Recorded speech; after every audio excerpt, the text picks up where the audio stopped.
Welcome, everyone, and thank you for joining us for AFA Talks, the official podcast of Albanians for America. Before we begin, we want to extend our congratulations to the people of Kosovo on Sunday's elections and the democratic process that has just taken place. We commend the continued commitment to democratic governance and look forward to the formation of a new government that reflects the will of the people and strengthens Kosovo's future. Congratulations to all of Kosovo. This is a podcast where Albanian Americans connect, engage, and step into leadership, where our stories, our voices, and our future come together with leaders who are shaping real change locally, nationally, and beyond. My name is Doc Vernici, and I'm one of the founders of Albanians for America, or AFA. We are a bipartisan advocacy organization working on Capitol Hill to elevate Albanian American voices, promote civic engagement, and encourage our community to run for local, state, and federal office. We also work to strengthen US-Albania relations, protect Kosovo's sovereignty, and advance justice and human rights for Albanians throughout the Balkans. If you're watching us live on YouTube or Facebook, feel free to drop your questions in the comments. We'll do our best to bring your voice into the conversation. Today's episode is about roots, resilience, and rising leadership. Our guest is Suzanna Shkreli, a first-generation Albanian American whose story reflects the journey of so many families in our community. Suzanna was born in Livonia and raised in Farmington Hills and Clarkston, Michigan. Her parents came to the United States as children, fleeing authoritarianism in former Yugoslavia, arriving with little more than hope, grit, and a belief in the promise of America. Like many Albanian American kids, Susanna grew up learning the value of hard work, discipline, and service, often working in her family's restaurant. She also learned resilience early, playing competitive ice hockey from the age of 5 through high school. Driven and focused, she completed college in just 3 years, went straight to law school, and then joined the Macomb County Prosecutor's Office, where she served for nearly 8 years. As an assistant prosecuting attorney, she spent much of her time in the Child Protection Unit, taking on some of the toughest cases, securing convictions against child predators and abusers and murderers, and delivering justice for the most vulnerable. Her commitment to public service continued at the highest levels of state government. In 2019, Susanna was appointed deputy legal counsel in Governor Gretchen Whitman's administration, where she worked across a wide range of critical issues, including coordinating with Secretary of State's office during the historic and high-stake 2020 election. In 2021, she was appointed Michigan's Child Advocate. In 2023, she served as the state's Director of Juvenile Justice Reform within the Department of Health and Human Services. And in 2024, she became Commissioner of Michigan State Lottery, helping deliver more than $2 billion to support public schools across the state over 2 fiscal years. Today, Suzanna Shkreli is running to become Michigan's Secretary of State with a forward-looking platform that includes modernizing services through a digital driver's license, faster election results, and expanded walk-in hours for seniors. Suzanna, it's an honor to have you on the show, and welcome to AFA Talks. Doc, thanks so much for having me, and thanks for such a wonderful intro. Let's start with your life story. Where is your family from in the Balkans? Where did your parents or grandparents come to? When did they come to the United States? So my parents came from Montenegro. They're Albanian minorities in 1969 and 1970. My father is from Ulcin in a village called Amel, and my mother is a Grudione, and she's from a village called Dinosh. And so they came in 1969, 1970. They actually went to Italy for a year. My mom was in a refugee camp, Capua, and my father was stationed a little bit north from where she was, and then they came in 1969, 1970. So, growing up, how present was the Albanian culture in your household? So, growing up Albanian, I think means a lot of similar things for many of us, right? It's having respect. When somebody shakes your hand, it's getting up and shaking their hands on your feet, respecting our elders, being proud of our heritage, honoring our word, and being honorable people. And so much of my identity of being Albanian American is really shaped through my parents and how they lived their life and what example they set for myself and my siblings. Have you been back to Albania or the Balkans? And if so, what was it like the first time you visited back there? I've been back many times. I was 2 years old when my mom went for her uncle's wedding, and obviously don't remember that. But the next time I went after that was 2008, and it was amazing. There's such a sense of belonging when you're in an area where everyone's speaking the language of your mother and father, and I took such a liking to being in Ulcin and being in Dinosh.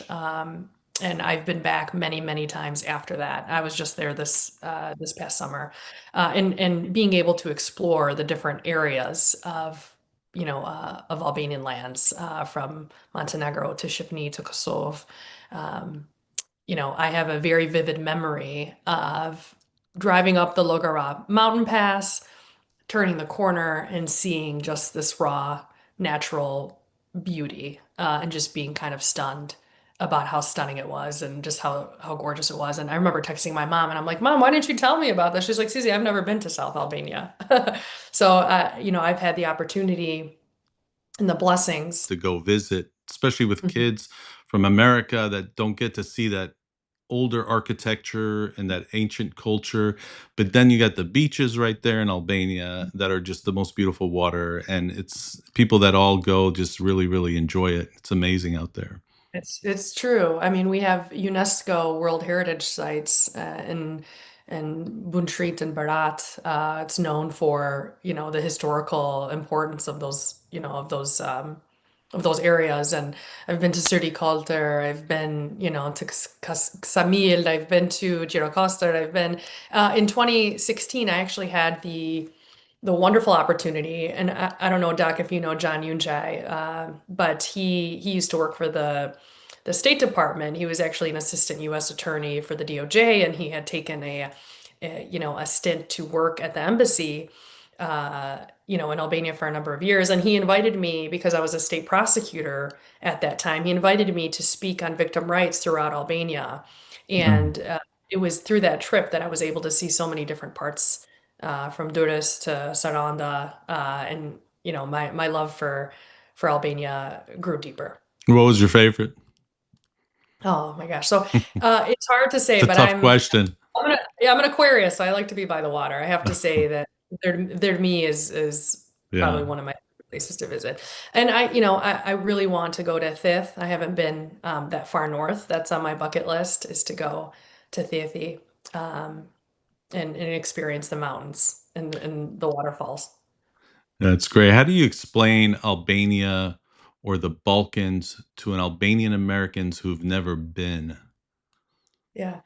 Well, I love this origin, Albania, that this almost like a birthright, program, and I think Mark on the call helped put together, is the opportunity for young Albanian Americans to visit where their parents are from, to feel a connection to it, and I just describe it as just a stunning, beautiful place, in the world that is still pretty much untouched, from all the things that we might see here, in America. And I laugh because there's this like Instagram reel that when you go to visit and you come home, it says no one prepares you to go from this, and it's pictures of mountains and water and just beautiful scenery from, Albania and Malsi and where have you, to this, and then it's like strip malls, on Hull Road and kind of the flat land that we grow accustomed to, here in Michigan.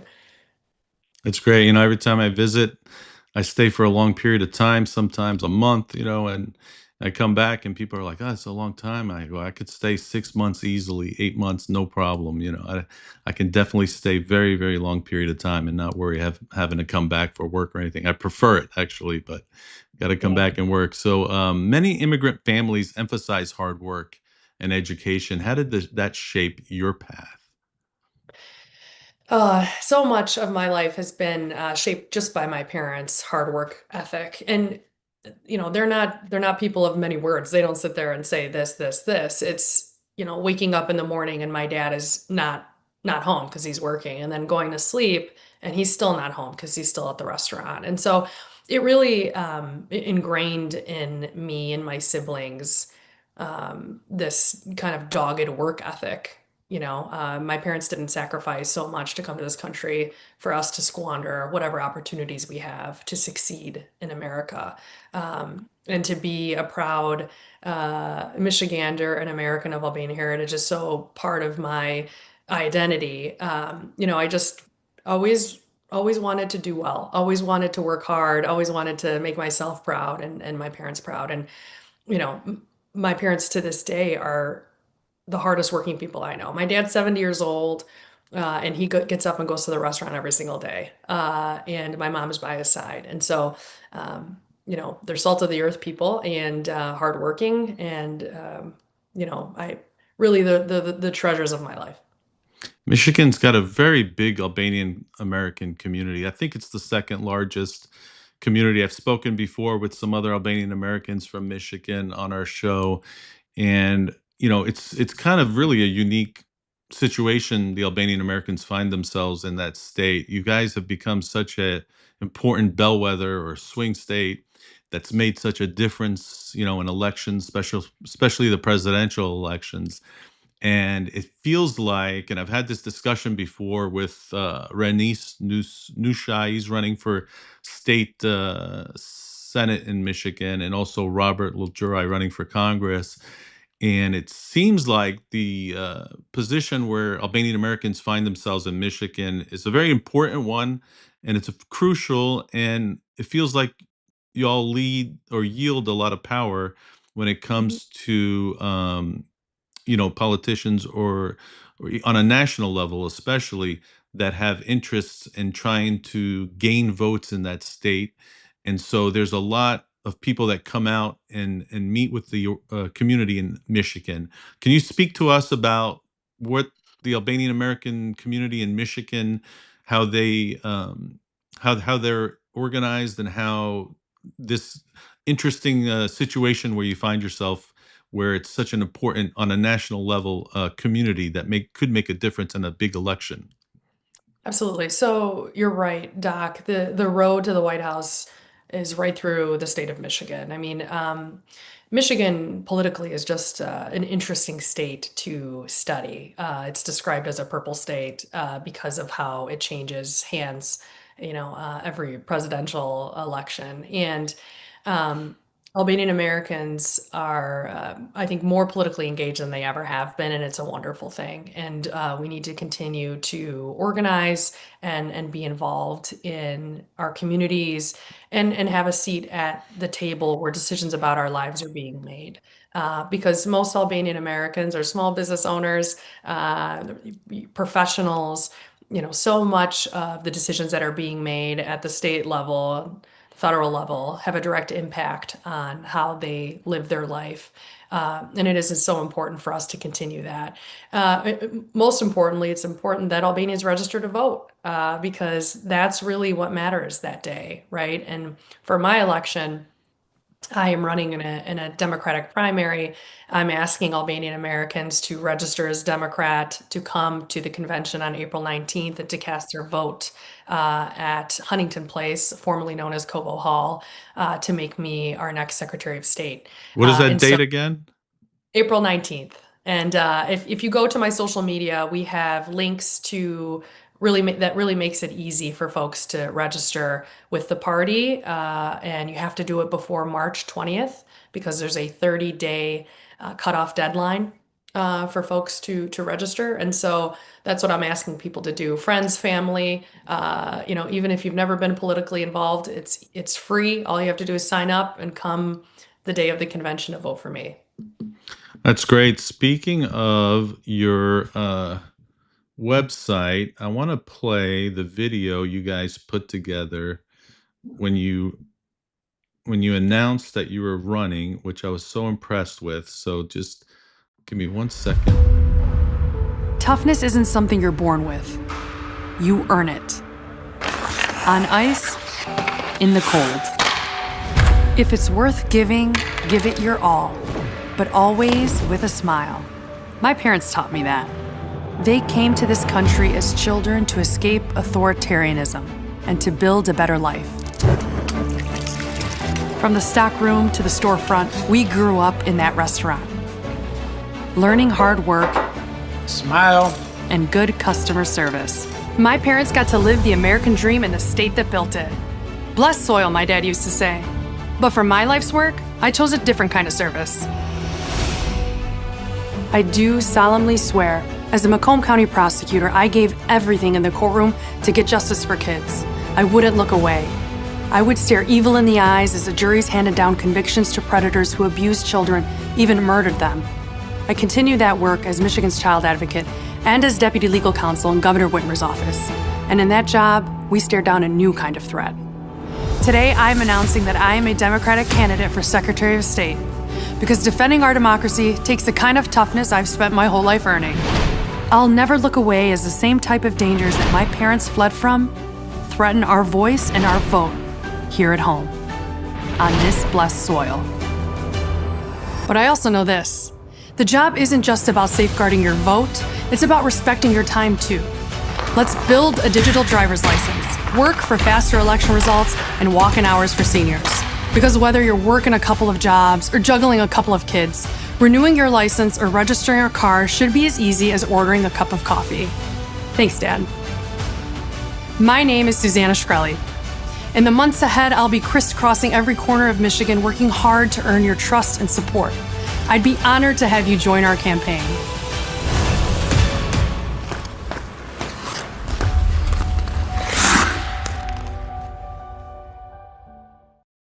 Such a nice touch with the hockey.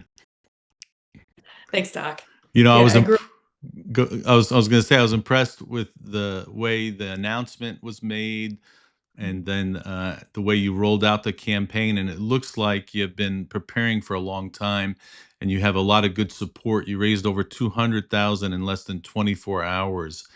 Can you talk to us about what it took to get to that level? And then it seemed like not too many people knew I didn't know about the fact that you were going to run for Secretary of State. And then as soon as your campaign announced it, that's when I first found out about it, which I think is great way to come out with a big splash. So can you talk about that whole lead up to Sure. it? You know, with our organization, Albanians for America, we started with the four pillars: the legal, the compliance, accounting, the consulting, and communications was such a big key. And I think there's a lot of similarity there when you run for a campaign or an election, that you get your pillars are all straightened out first, ready to go. Then you come out and just boom, you just hit the whole community with this great Yeah. announcement. Thanks, Doc. Yeah, so I grew up playing ice hockey as a kid. Initially, actually, there were the Shkrelis here in Michigan, my family. My cousin Nikki played, my cousin Georgie played, my cousin Marty played, my cousin Deda played. And so we grew up, watching our cousins play. And then my brother was put in, and then my mom put me in figure skating. And I went up to her and I told her, I was like, I need you to put me in hockey because it's just more exciting. And she did. And for the longest time, I was like a terror on the ice. I had a green little helmet and I was fighting with people left and right. Great Always. trading for politics.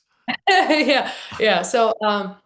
But yes, actually, people, assume that this took a really long time to put together, but it came together very quickly.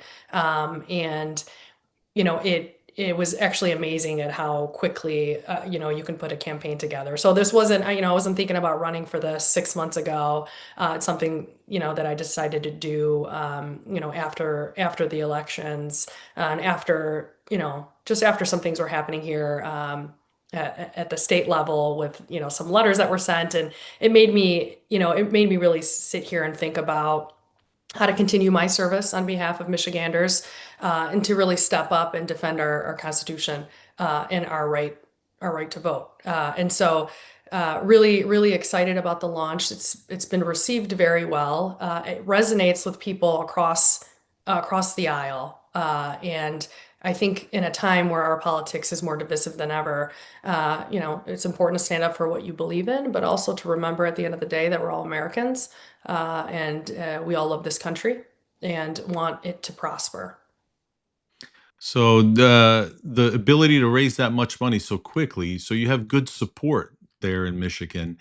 Um, so you've been with the Democratic Party for a while, so I guess you've built up a pretty good list of folks that support you and that not just Albanians but Americans. And Yes. how has that been since your political career, developing that and working with those folks? Yeah, so I ran for Congress 10 years ago now. It'll be 10 years in 2026, which is actually kind of shocking. How old were The you year then?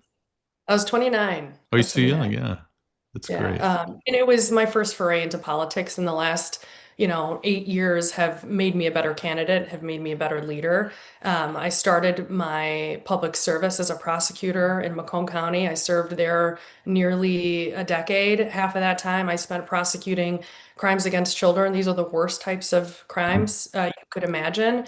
And it was kind of there in that courtroom that my interest in politics grew, and where I've when you are standing up for people that don't have a voice, or for those voices who have been silenced by the worst type of crime, it really puts you in a different posture, a different way of thinking. And because I was able to do that, I was my interest in politics and seeing the type of situations that would come through the courtroom, it really kind of made me wonder from a policy perspective, what brings this person here today, before this judge in this moment.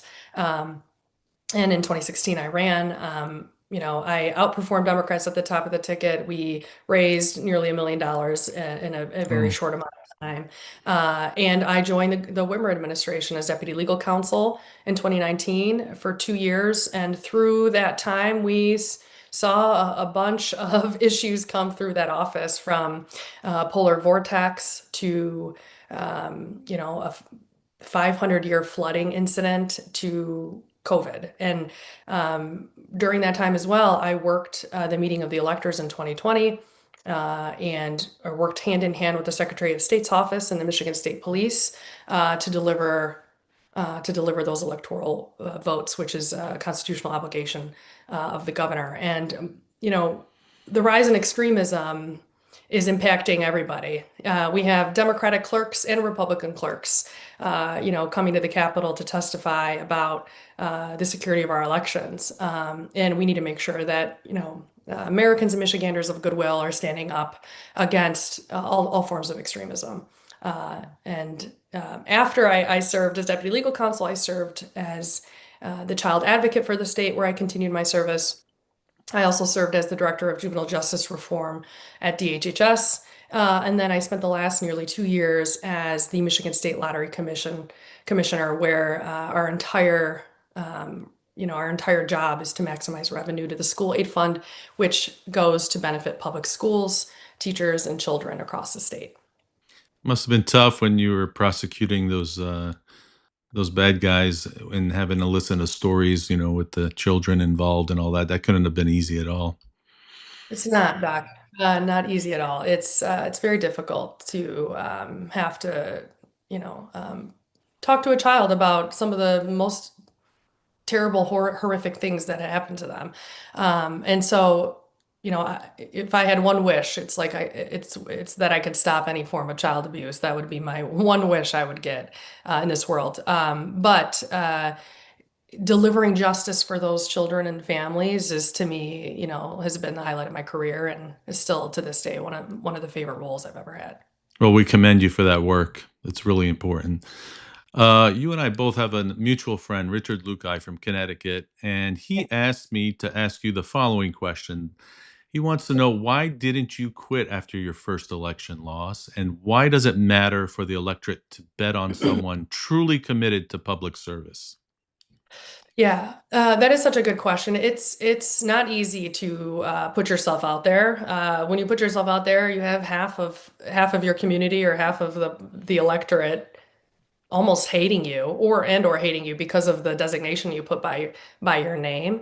But I really do believe in serving our community and serving others. And I do think we need good people on both sides of the aisle who decide to step into politics and want to serve. Because if you don't, you can end up in situations where people that lack integrity or lack principles or values, are really just looking out for themselves. And we need to continue this great experiment of democracy. And all our families came here for a better life and for the promise of America. And we wake up with all sorts of freedoms that I think many people take for granted. And knowing our history and where we're from, and the fact that many of us had to Slavicize our name, couldn't speak our language, couldn't fly our flag. That's a freedom that we get to honor our heritage here in America and be proud also to be American. It's one of the things as Albanian Americans we're able to give back to this country, because everybody talks about how the United States was so great for us. We came here and we prospered, our families did well, the kids, we had a great family life in this country. So how do we give back? And one way I always say is to remind everybody that the to speak out loudly about the reasons why we came here first in the first place, which are why our parents came here, which was just that simple sentence in the Constitution or Declaration, where the pursuit of happiness, that's a very simple sentence, but yet it means so much. And then the freedoms that we didn't have in Yugoslavia or communist Albania at the time, that we get to enjoy here in this country. And when you talk about that and you highlight that, what you're doing is reminding the country in a time of, where you spoke earlier about, there's this really difficult political atmosphere of clashing ideas, but yet there's the foundation, which is just the simple, religion, freedom of speech, and the ability to pursue happiness. And that's what we give back, I think, to this country, is a reminder of why we came here and to speak out loudly about it. Absolutely, I agree with you. Depending on where you come from, everybody has their own story, and I grew up in America, where I can remember seeing the Kosovo crisis all over TV, and what that meant to have America stand by us. And I've met so many people from Kosovo that have come to Michigan and have built a life here, and it's not that long ago that happened, and it's important that we have the connections that we have to members of Congress and members in the Senate to have a communication pathway to talk about issues that are, of course, impacting us here, in our daily lives, but also to remind them of, or provide context as to what might be happening to our friends and families living over there. I have a friend, Lissa Slotkin, who's a U.S. senator. She'll call me sometimes asking questions about the area, or putting me in contact with folks that work in her office to see how they can better serve our community. And I think that's important. One of the things that she mentioned to me is if there are issues that our community is facing, with federal agencies, that they can help. They can help get information or help process things quicker. That's what they're there for, is to help serve all Michiganders. And because of how many of us that there are, they're definitely motivated to help. And so if you're listening and you needed help with a federal agency, please feel free to reach out to Senator Slotkin's office.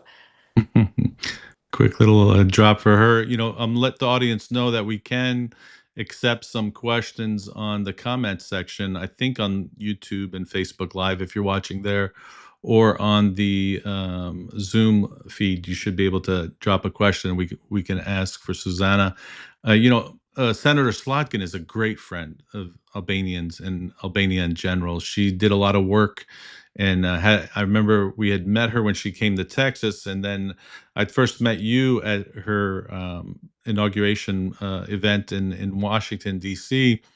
at the Spy Museum that night. But she had spoken to us about how when she was looking for people to help some Afghan refugees after the collapse of the government there, and America had a very quickly try to move out a lot of its allies from that country, that she couldn't find anywhere to accept, a plane load of close Afghan refugees that she had worked with. But when she talked to Albania, they accepted them right away. So she was forever grateful for them. I don't know if she mentioned that story. I'm sure you know about it. Yeah, she told me about it. When it was happening, she had called me, and we had discussed it. And, I think Albania is known for its being welcoming. I mean, we have stories from World War II about honoring our Besa and protecting Jewish people from the SS. I mean, we're the only country, Albania was the only country in Europe that had more Jewish people after World War II than before, and that's a testament to, I think, Albanian honor and respect. For listeners who don't follow state politics closely, what does the Secretary of State actually do? I know when I fill Mhm. out forms for starting a new business, I got to do paperwork with the Secretary of State, but maybe you can kind of fill us in a bit more about the actual job you're trying to pursue.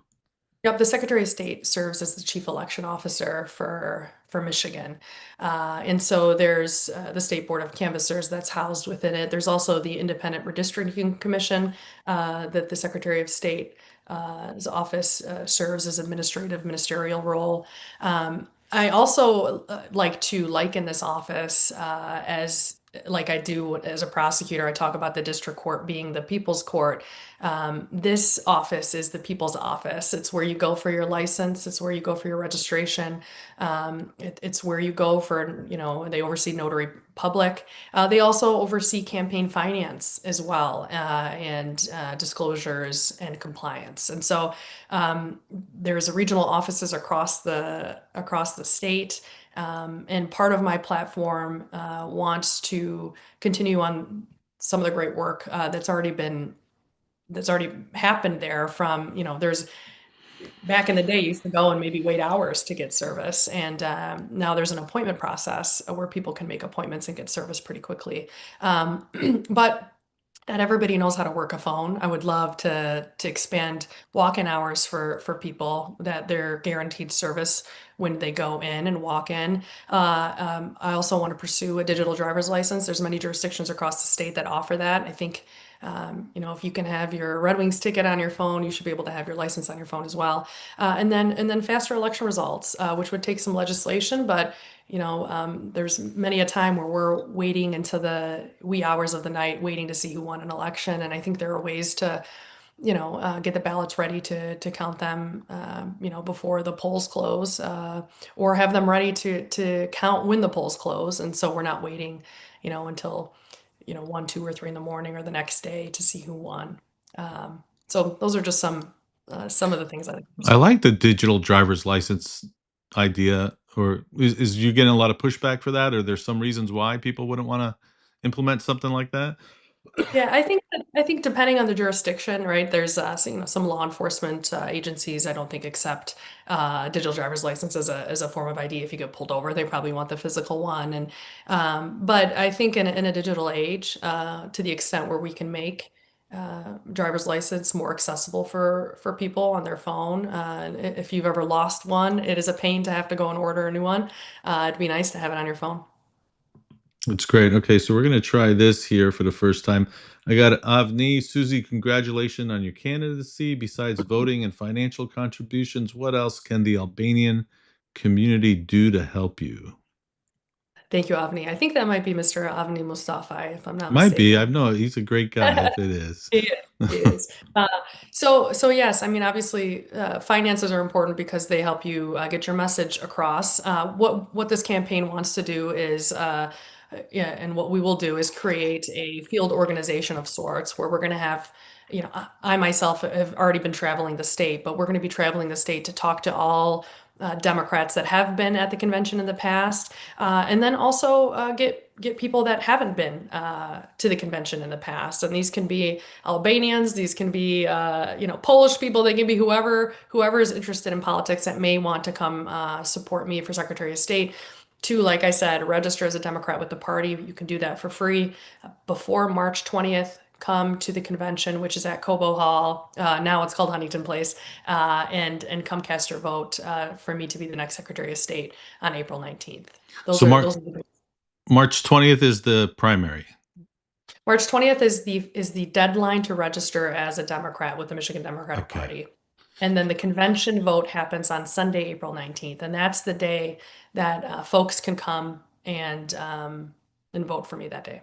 So is that considered a primary election that day on the 19th? It's an endorsement convention. It's an endorsement, okay. But yes. So do the Republicans have the same thing as well on that same day? They do.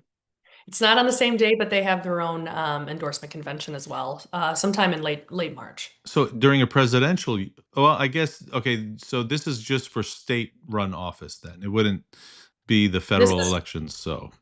Correct. This is for Secretary of State, Attorney General of Michigan. There's also a Board of Regents for the University of Michigan. I see. And then, so who's your Democratic opponents? There are three people in the race with me. There's a woman named Barb Byram. There's a man named Agogo Adibe, and then there's Adam Hollier. And do y'all debate, or how does that happen? There's candidate forums that we have scheduled, and I'm sure that there will be other opportunities to engage with them. We want to make sure we get the Albanian community out there supporting you, hooting and hollering for you. Thanks, Zach. And what's the Republican primary shaping up? Or I don't know if primary is the right word, but on the Republican side, how's that shaping up? There's three candidates, I think, announced candidates. There is Anthony Forlini, who's the Macomb County clerk. There's Monica Yatuma, and then there's also a woman by the name of Amanda Love. So there's three on that side. So it's going to be a competitive race. It's not going to be easy, and it's a challenging race. Usually these are, and that's why, we commend when you guys throw your hat into the ring like this, because it's so much work and it takes a lot of support to, try to, have a win in an election. And it's important that Albanian Americans, especially in Michigan, get out and try to support you as much as they can in every way to make sure that you are able, because once you do win the Democratic primary, which I'm sure you will, then you have to go on and face the Republican. And that election takes place, when is that? In November. Okay. Yep. So you're correct. April 19th is the primary, so to speak, for Democrats. March 28th is, I think it's the 28th for the Republicans. And then after that, the race takes more of a general election posture, where you're then courting the votes of everybody that could potentially come and vote in November. And so, it's definitely difficult to do. I mean, people are saying that we're anticipating between 5,000 to 8,000 Democrats to come to the convention that day. And so it's getting to those 5,000 to 8,000 Democrats, but it's also getting more people to register and come that day. How are we driving up membership in Macomb County, Albanian Americans in Macomb County? That it's also weighted voting. It's proportional voting. It's almost like the Electoral College, but for this nomination. Not every vote is equal. Densely Republican counties, their votes are proportioned at a higher rate than a vote out of Wayne County. And so there's a lot of inside baseball that's needed. Mm-hmm. There's also endorsements that are needed from organizations and unions that are going to have a high membership attendance at the convention. So that's definitely getting out to working people and hearing about the issues that are impacting them and representing their interests as well.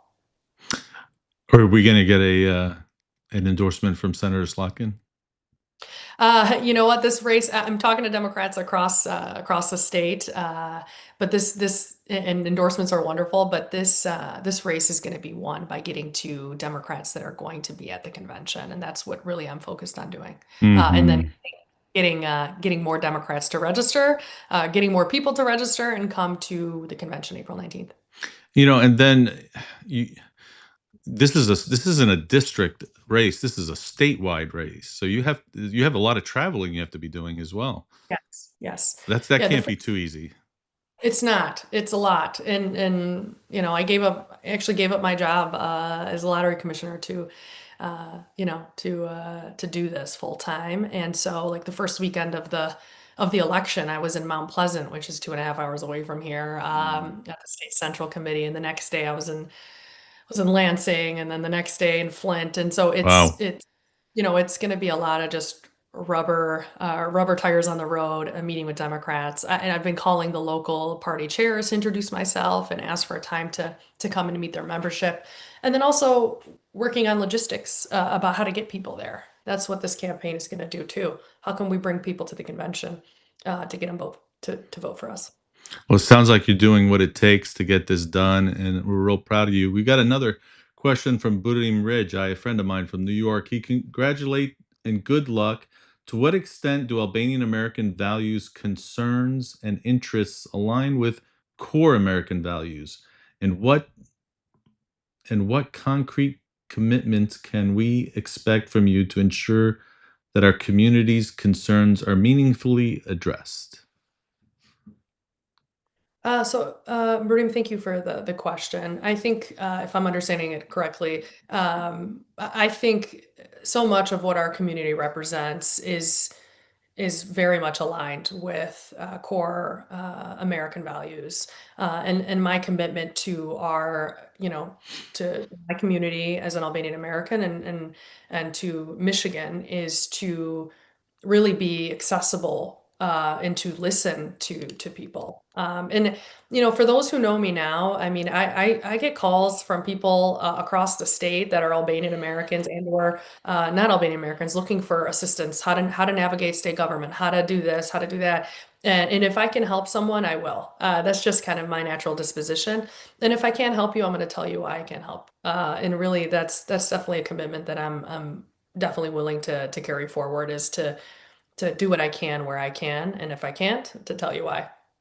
So, how does it feel to run, statewide office as an Albanian American? And have you faced any skepticism or support because of your background? So I haven't been singled out because of my heritage or anything like that. I think Albanian Americans are always used to people making jokes about Marco from Tripoja, from Taken and things like this. But I'm always quick to remind people that Mother Teresa was Albanian, and then just go through the long list of successful Albanian Americans that have lived in this country, and then Albanians across the world. Like if that song that you love is from Dua Lipa or Bibi Rexha, or Right.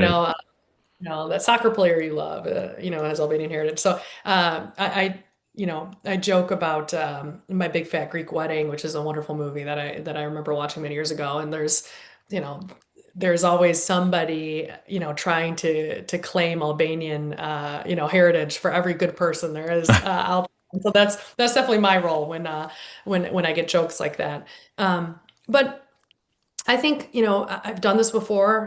When I ran in 2016, I had such an amazing response from people across the world, Doc. I was getting messages from Albanians all over the world about what it meant to run for Congress. And then the same thing here. I think that video really resonated with people because it's a story that's unique to me, but it's not very unique to us. It is, it's very much a similar story for everyone coming to America, seeking a better life, working hard, and being proud of where you're from. And so I think so much of my success, in my career is directly related to how I've been raised, and to really just feeling kind of gritty about working hard and just like kind of getting in there. And if there's a crack, I'm going to stick my foot into that crack and open that door, and I'm going to work hard. There's not going to be anyone that's going to work harder than me. And I think that has a lot to do with what I saw from my parents as a kid, and what it means to be Albanian American. Yeah, I think that there's been a hesitancy from a lot of Albanian Americans to jump and throw their hat into politics. A lot of them are very successful professionally. And why do Yeah. you think it is that some of them maybe just are hesitant? And hopefully now I think that's starting to turn the corner because people like yourself and Robert and Renice and others around the country that are uh, in the process now in the political U.S. political process are encouraging and becoming mentors to others. So what is your thoughts on why is it there might be hesitation there from a lot of Albanian Americans, and what would your encouragement be?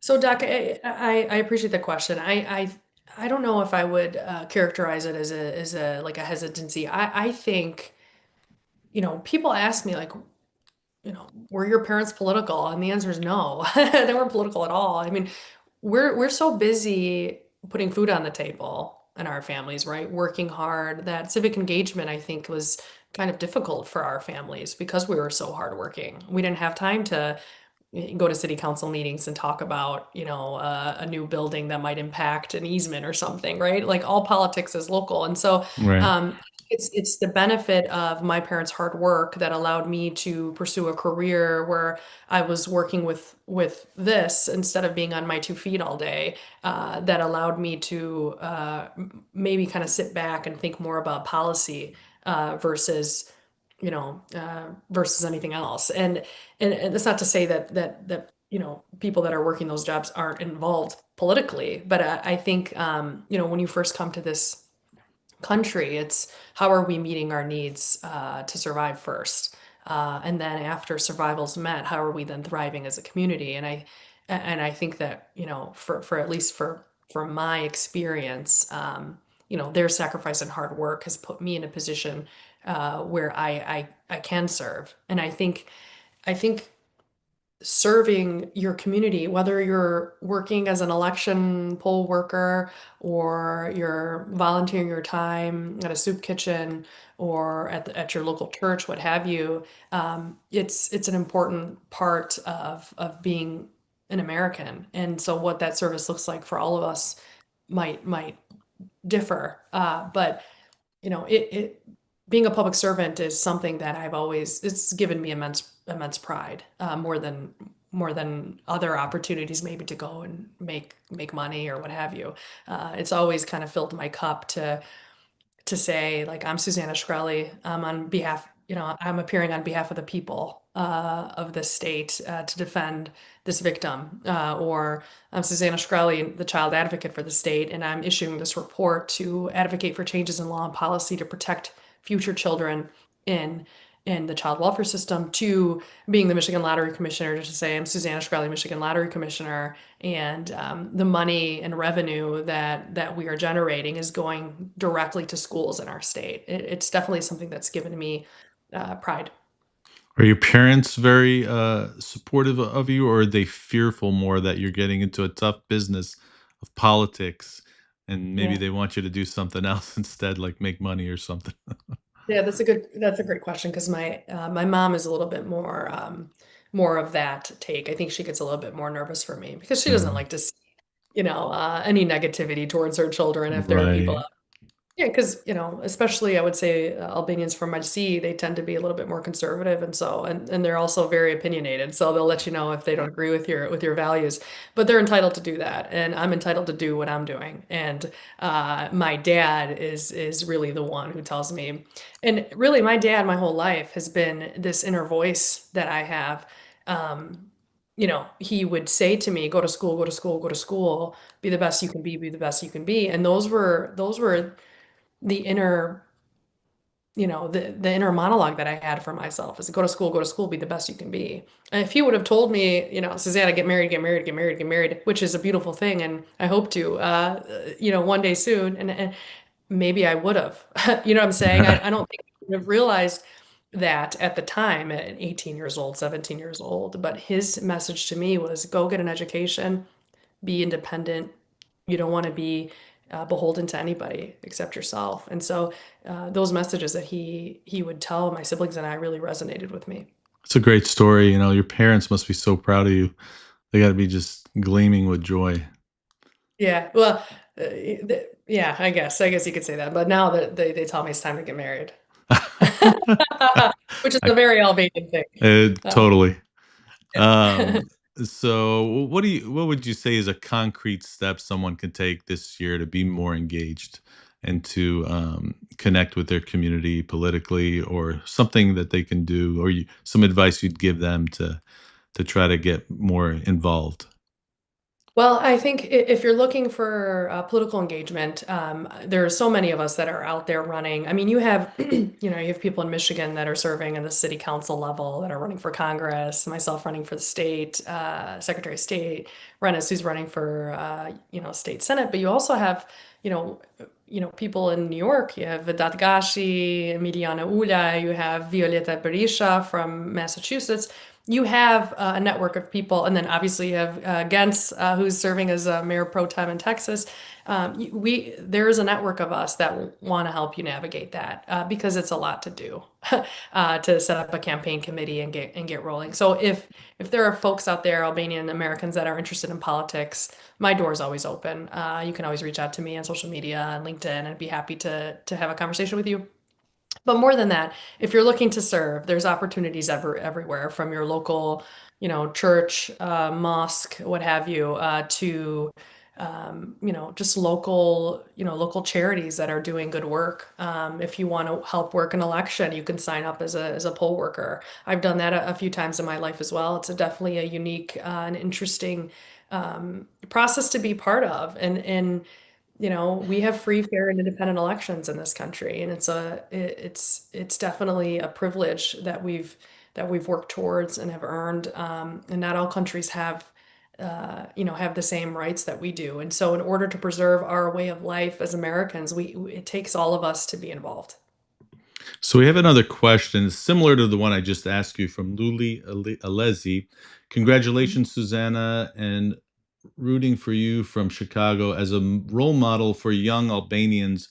What advice do you have for the first generation Albanian Yeah, Americans in our community who want to pursue high level public service?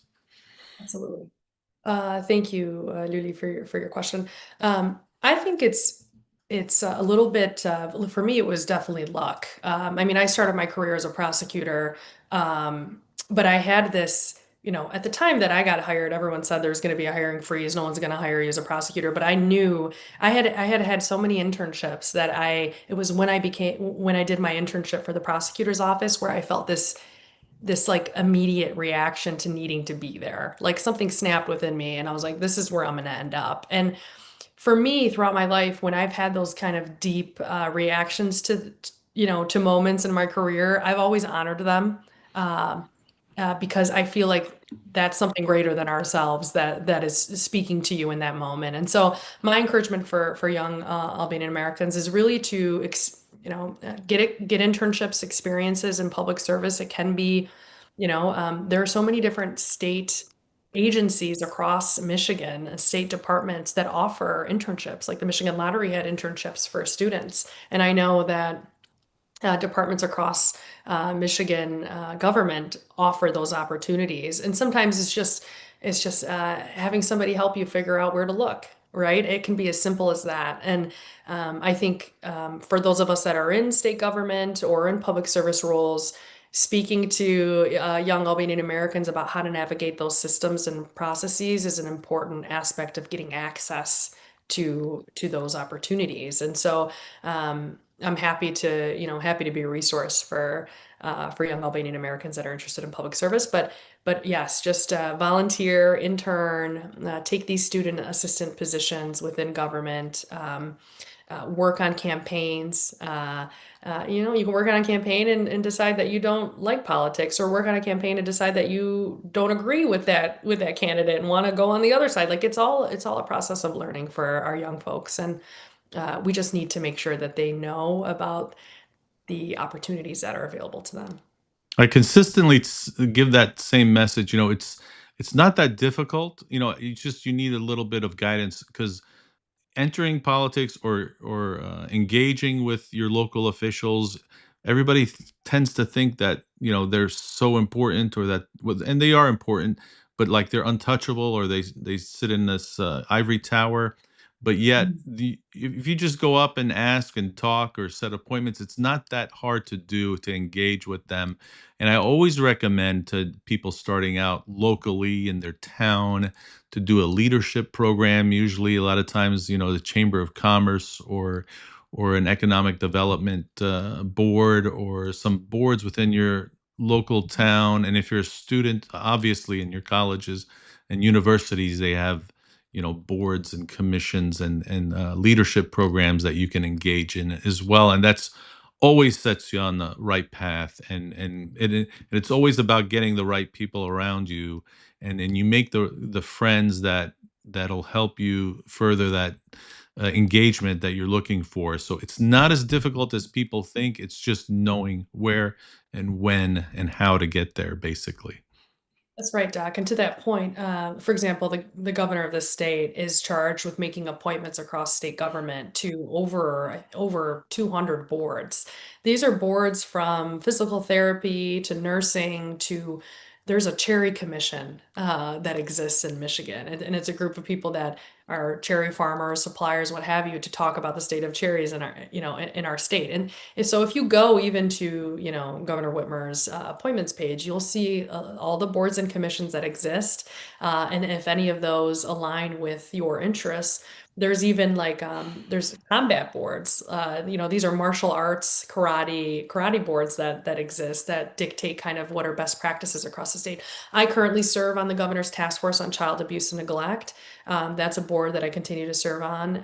Right now, we're have finalized, but we're waiting to publish a protocol for multidisciplinary team members to investigate child deaths across the state. So these are child welfare, medical examiners, law enforcement, prosecutors. This is going to be a working guide for people to pick up when they have to investigate that type of case to ensure that we're getting justice for the child that has been murdered, but also to future children that could potentially be at risk. And so that's something I'm super proud of. But my interest, I was a lottery commissioner. I was still serving in that role because I have such a love and interest for wanting to protect kids.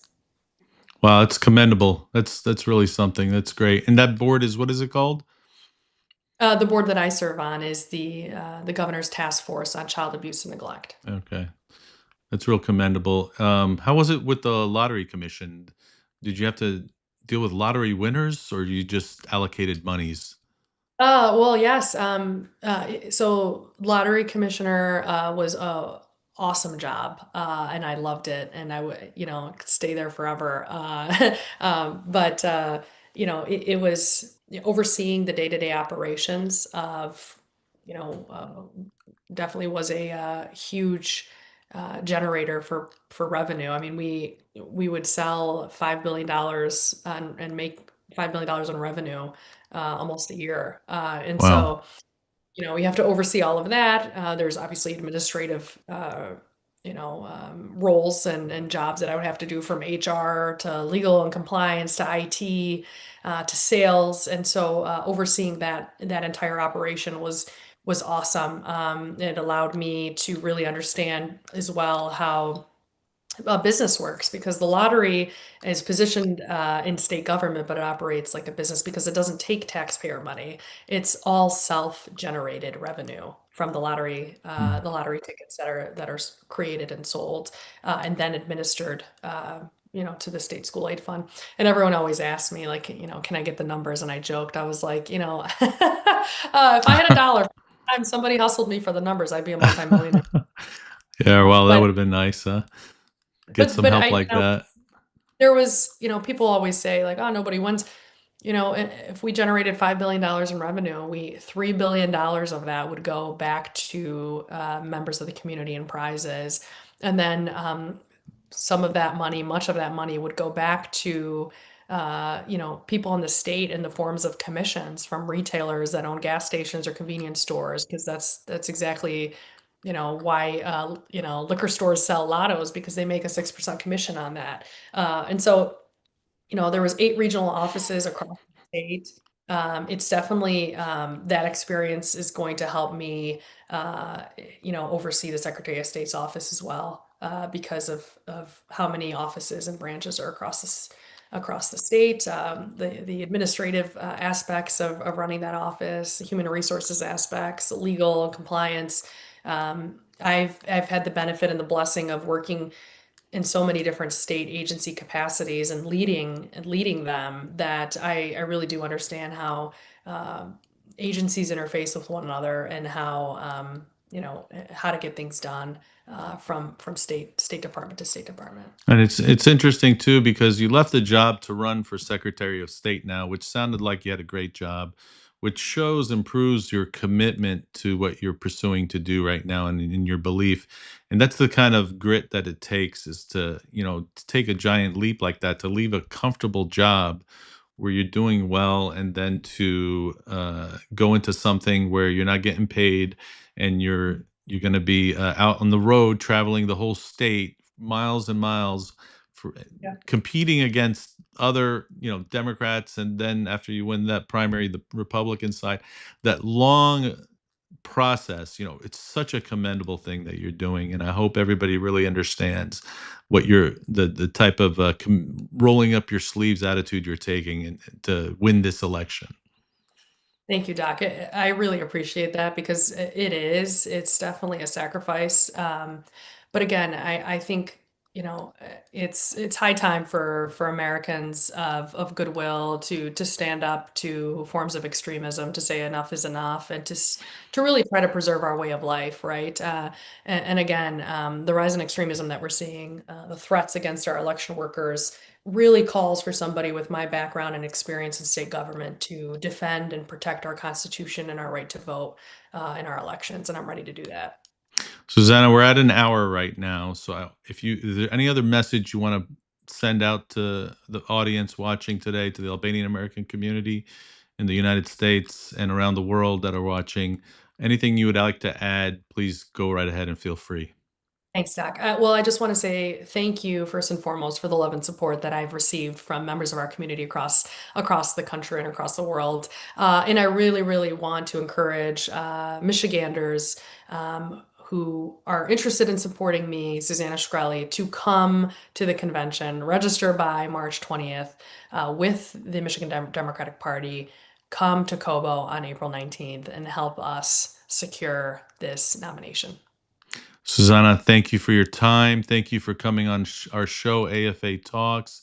And we look forward to coming to see you at your election win party.